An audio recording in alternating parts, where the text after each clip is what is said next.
So if you've seen some of my videos in the past, we've gone over a lot of surprising uses for a passport book and for a passport card. But did you know there are ways you can actually get a second passport book? Now, before you say, Sheldon, wait a minute, that can't be true. That can't be legal, right?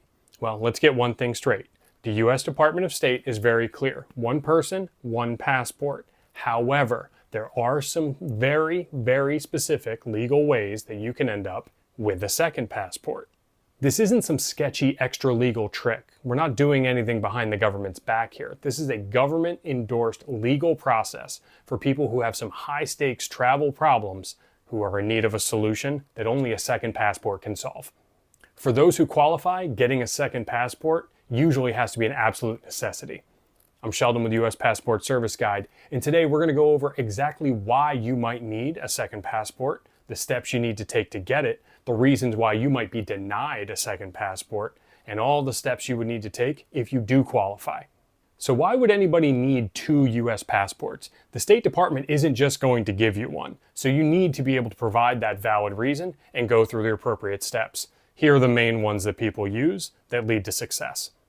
The first reason you might be able to get a second passport is if your current passport has travel visa stamps in it that may deny you entry to a different country. So, for example, there are a lot of countries in the Middle East that will deny you entry if you have an entry or exit stamp from Israel.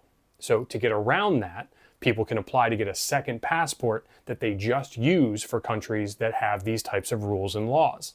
Reason number two for having a second passport is if you have some kind of simultaneous travel emergency. So, for instance, you know you have a trip coming to China. You're going to need a visa for that. So you have to mail your passport book off to the embassy so they can process it for you.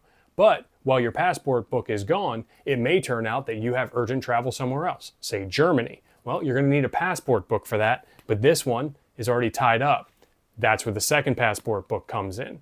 You can use this second passport book to travel while this one is out of your possession. The third reason why you might need a second passport book is for frequent travelers, people who consistently need multiple visas and have to do so on a revolving basis. Think about international business people, if you work for an airline, any situation where you're continually mailing your passport book to embassies all over the place to get the visas you need to do whatever it is you need to do. Every time you mail one off, you still might need to mail another passport book off to get another visa for another trip. So having two books helps that planning process and makes it a little bit easier to make sure you have everything lined up before you travel abroad. Okay, and the fourth reason why you might need a second passport book is a real deep dive into the federal codes. You're not going to find this on the State Department website unless you're really, really looking.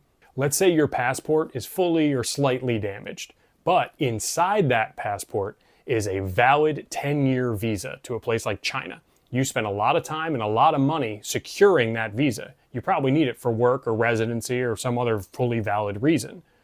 If you were to mail that passport back in as part of the damaged passport replacement process, that passport is going to be voided, including everything that's inside of it, your visa. However, if you apply for a second passport instead, it is possible that you can get that visa transferred into a second passport. It's only going to be valid for about 4 years, but it's going to make sure you can still travel to the place you've been approved to travel to, and you don't have to start from scratch. The end result, you have one passport book that's fully valid for the next 10 years, and you have another one that's going to last you about 4 years, but it's got that visa inside. You're ready to go. And if this is the kind of insider information that helps you or might help somebody else you know, please be sure to like and subscribe. It helps us get this information out to anybody who could use it. This is where most people get it wrong. Just because you can apply for a second passport doesn't mean you won't be instantly denied. You have to have a valid reason. One reason that's never going to work is if your current passport is temporarily unavailable, meaning you've lost it somewhere in your house, you left it in a safe deposit box, it's in a vacation home, you left it in another country, or if it's just full out lost. If the passport is no longer in your possession, you must report it lost or stolen. There's a whole video here for how to take care of that process. You will be issued a new passport. That's the only option you have. You're not getting a second passport with that excuse. Here's another one that's a little tough to swallow. If your passport was lost by a foreign embassy, either in transit or internally, that does not qualify you for a second passport. Even though technically it was under no fault of your own, you have to report it lost or stolen, and you have to go through the appropriate steps to get a new one. So let's say you actually have a legitimate reason, or at least you believe you do, to get a second passport. How do you do it? Well, the first thing, because you're applying for a passport, is you need to know what form to fill out. You have DS-82. That's the mail-in renewal form. That's what the State Department would prefer that you use. However, you have to physically have your passport, and you need to physically be able to mail it in with your application and supporting materials. If you're not able to do that, so let's say your passport is currently at an embassy getting processed for a visa, that's where you're going to need Form DS-11. You're going to have to actually fill out the whole thing just like you're getting a brand new passport. You're going to have to go to an appointment and apply in person. That can be done at a regional passport agency, or in some cases, there are passport expediting services that can help you with it. We got some links in the descriptions to some good ones. No matter which form you end up using, you're still going to be paying the fees for a new passport. You're still going to need to include all of the accompanying information that the forms themselves ask for. Now with a second passport though, there are some additional pieces you need to include. Otherwise, you're going to get denied.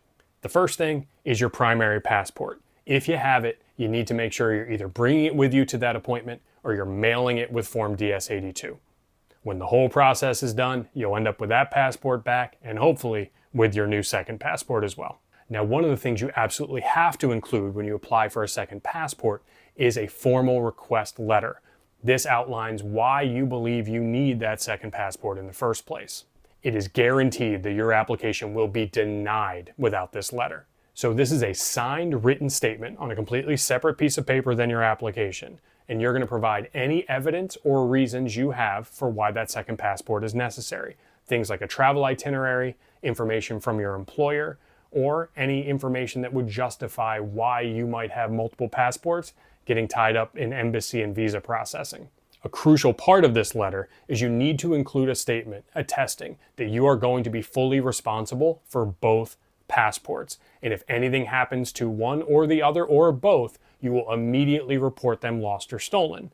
The reason for this should be pretty obvious. The State Department doesn't like giving out a second passport to anybody. And if they do, they want to make sure that that passport stays where it belongs, with you and not with somebody else.